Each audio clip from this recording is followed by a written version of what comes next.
من کابلیف محیدین ابراهیموویچ استقامت کننده دهه سری پل جماعت نوشور ناحیه توجکو بود.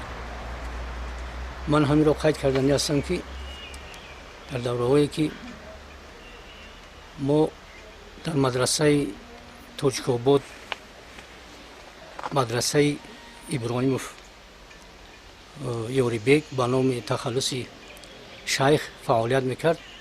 به حیث مدرس فن قرآن کار فعالیت میکردیم. از طرف همین شیخ که یکی از سلاح بدستان حزب نهضت اسلامی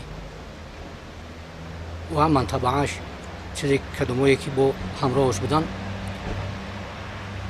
فعالیت مدرسه را به واسطه سرایش به عهده داشتن. نابالغا را در این مدرسه جمع میکردن، یعنی که تعلیم گرفتن در مکتب‌های قانونی را برای اون مانع ایجاد میکردن که این باعثی همو در آینده شامل شدن به رویه‌های اکستریمیستی و تروریستی یعنی مساعدت میکرد.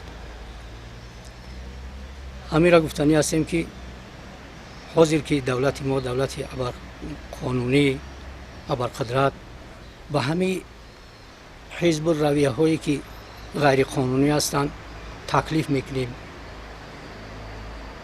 جوانان شامل نشوند، زندگی آسوده خودشو داغدار یعنی چی نکنند.